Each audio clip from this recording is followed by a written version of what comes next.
I'm a philosopher.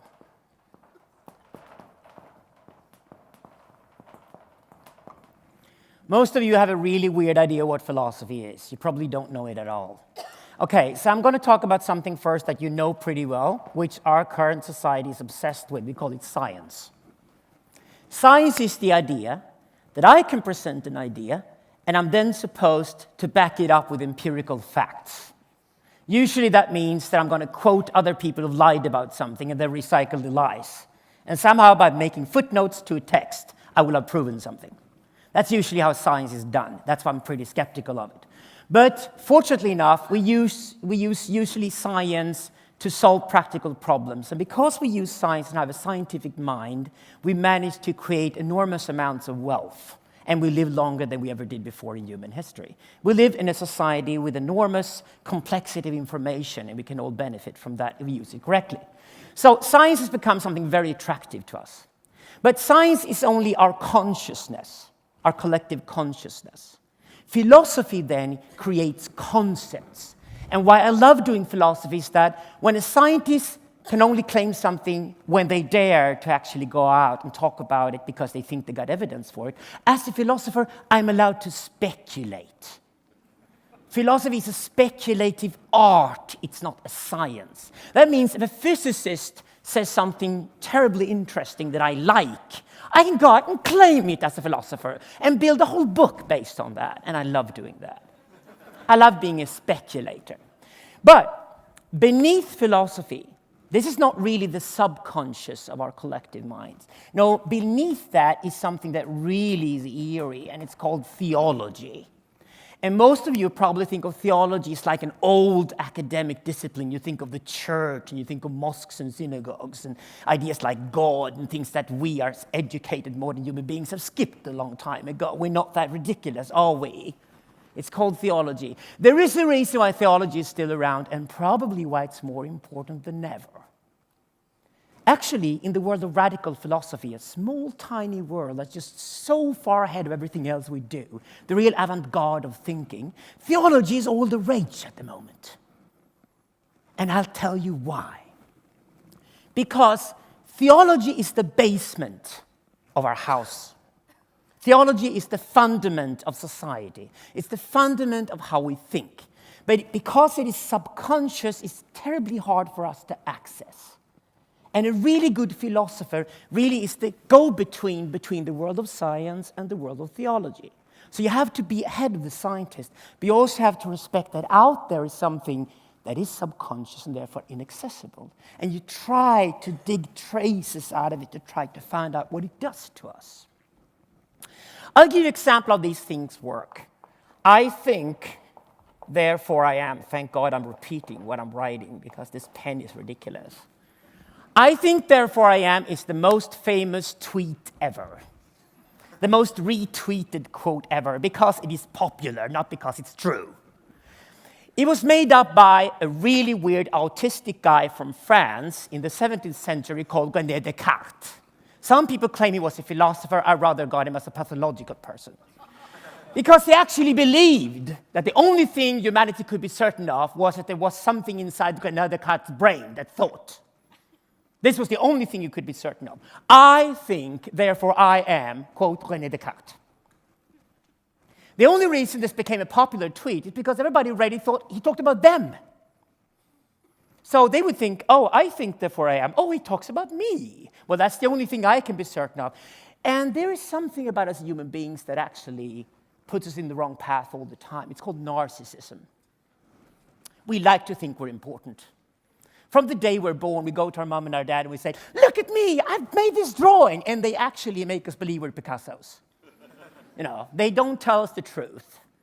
Curling is not something that was invented in Sweden in the 1980s. It existed all along.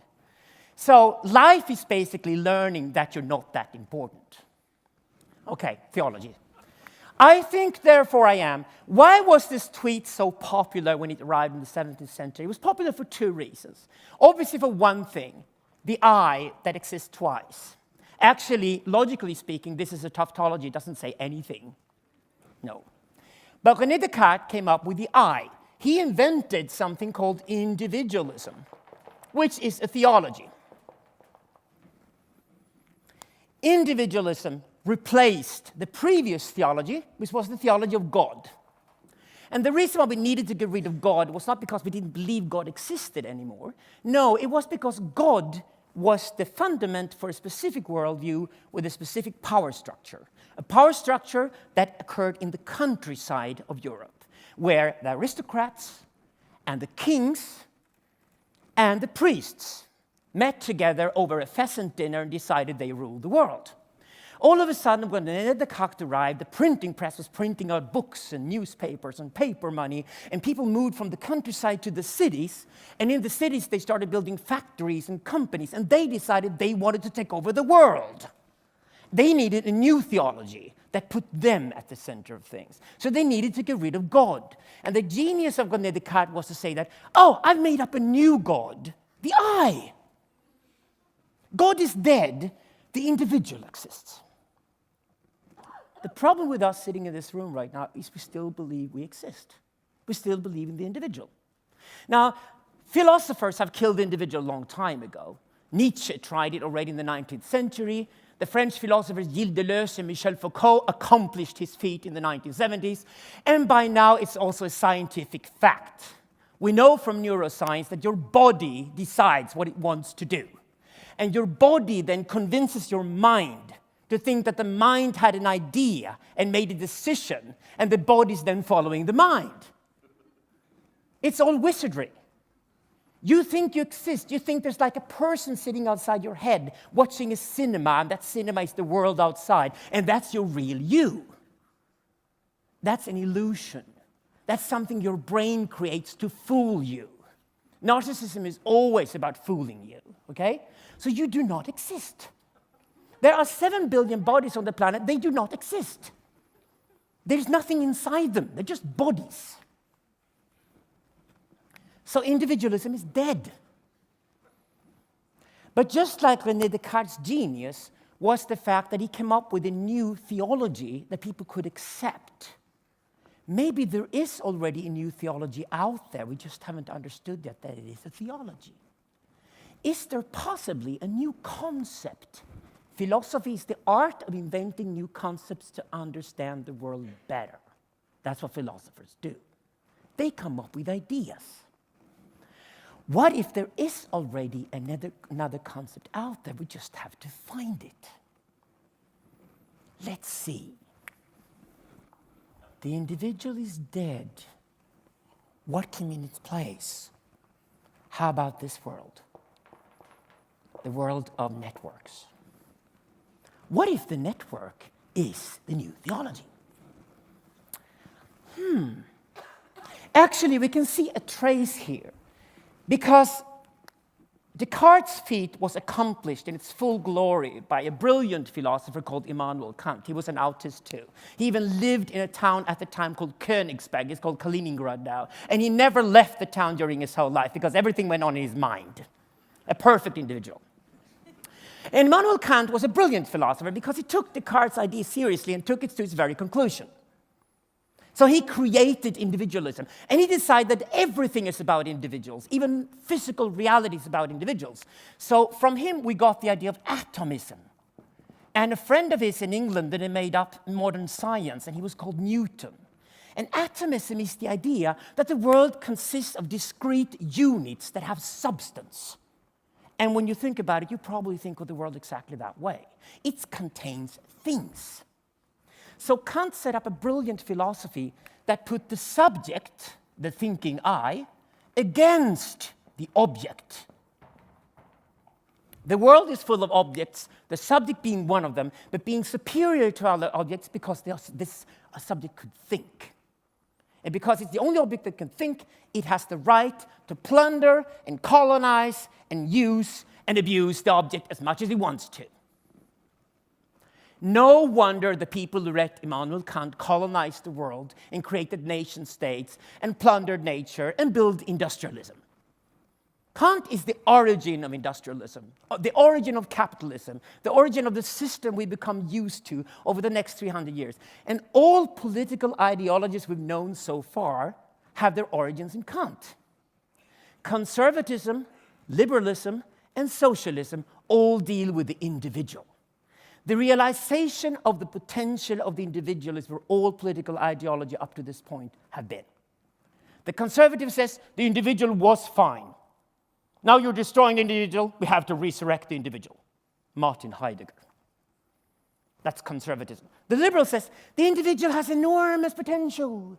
The individual only needs to be set free in a market economy, and the individual will then explode with glory. The socialist says the current society is rotten. It's a rotten power structure. There's an upper class and a huge underclass. And the underclass are not given the potential to be individuals. So we have to take money from the rich people, give to the poor, and then the poor can finally become individuals. Social democratic Sweden. Now you see, all these ideologies are really one and the same ideology. Kantianism. Individualism. Now, if neuroscience has proven that the individual doesn't exist, oh my God, here we go. If Kantianism is all there's been so far, and the individual is dead because of neuroscience and nothing else, then maybe we should invent some new political ideologies that actually can capture the network. Let's go and see what the network really is. Nietzsche was a brilliant philosopher that came about 100 years after Kant in the 19th century. He went halfway. Nietzsche realized that these individuals only really have a meaning if they relate to another individual, and in turn that individual has to relate to another individual, or you can call these atoms in physics. An atom can only be an atom in relation to another atom, and that atom in turn is in relation to third atom, going on to fourth atom, going on forever and ever and ever. And because there's so many atoms, or so many individuals out there in the world, we can never really find the end of this line.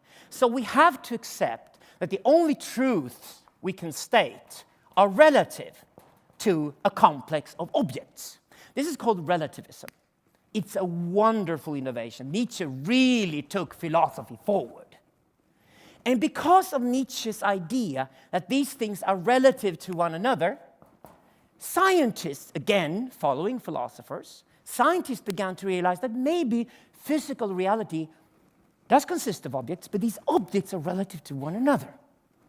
Enter Einstein and relativism in science. And about 50 years after Nietzsche, Einstein, another Germanic person, develops theories of relativism in science. And we have general relativity and we have special relativity. And it completely changed physics. So all of this comes out of Kant's revolution. Nietzsche took it forward. What if Nietzsche didn't go far enough? But wait a second. Didn't really Nietzsche construct a system of a network with objects in it? Well, there's one more radical move we can do that he didn't do. We can skip the objects. Oh, maybe there are no individuals. There are no atoms. We can skip them. There's only network. There are only nodes in a network. Maybe the relations are primary. Maybe we should have a theology of relations. Maybe we only get substance from being inside relations. Maybe the nodes only become nodes with the substance and get an essence because they're inside relations. Enter relationalism. This is why string theory has such problems right now in physics, because string theory is really the end of Einsteinian physics. It is background dependent. And what I love about the really new physics happening right now, which like maybe 15 physicists in the world are really doing at the moment, is because they're skipping this background dependence and going for background independent physics.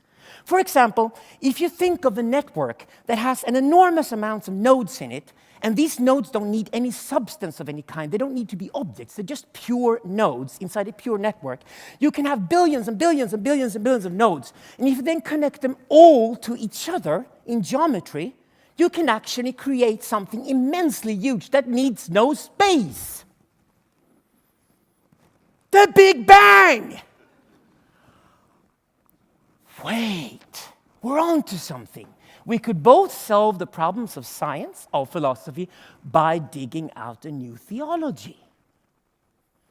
What if you do not exist, but what exists is society? What if the network exists? What if you get your substance from being a social creature, where the social and not the creature is the most important thing? You are a byproduct of a social thing going on. You do not exist on your own. Well, we need to get rid of the autists and throw them out of philosophy. We need to get rid of Descartes and go the other way. This is relationalism. This is where I'm at the moment. I believe that the world really consists of pure networks. And I believe that this body is a pure network. Higgs field or not, this network only gets its substance from primarily being a network. We go to the world of theology. We invent a new theology of the network. Then we go back and look at politics. And we discover that network dynamics, again, is a behavior. It started out as a behavior. I even went to Burning Man 3 years ago and realized nobody's written a book on Burning Man. They're just practicing this weird thing. 60,000 people in the desert connecting with each other. Money is forbidden. Everything you associate with capitalism and industrialism is forbidden, may not exist, because you created a temporary utopia where people come to only be part of something where they no longer exist as individuals. I believe Burning Man is a perfect example of something that is network being practiced. It is a temporary utopia. My dream is to make it permanent. We have had 2 new political ideas that appeared all of a sudden during the last 50 years. The first one is called environmentalism, and it occurred in the 1970s. And it was an aggressive reaction against the terrible atrocities of Descartes and Kant's world. We are literally killing this planet, or at least we're killing the potential for us and our children to live on this planet. So the first thing is a reaction against something that has gone completely wrong. Because there's nothing in Descartes and Kant's individualism that stops us from plundering the planet, even plundering ourselves. And if we're in any state at the moment, it's called hyper-capitalism, hyper-individualism. We no longer believe in anything else but the cynical possession of our own stuff. That was a very healthy reaction. But a new wonderful network suddenly appeared from out of nowhere and is conquering the world. 7 billion people on the planet are suddenly connected with each other, and that's called the internet. And over the last 10 years, a tiny little political movement has occurred, which we call the pirate movement. The pirate movement sees the internet and its potential as the only way to save the planet. The weird thing is that the pirates and the Greens don't talk to each other because they don't know that they're 2 sides of the same coin. Because the pirate movement and the environmentalist movement are really 2 sides of one coin, which I call the networkism movement. The idea that the world is a network, God is a network, the body is a network, we are a network, and we're nothing outside of that network. Thank you.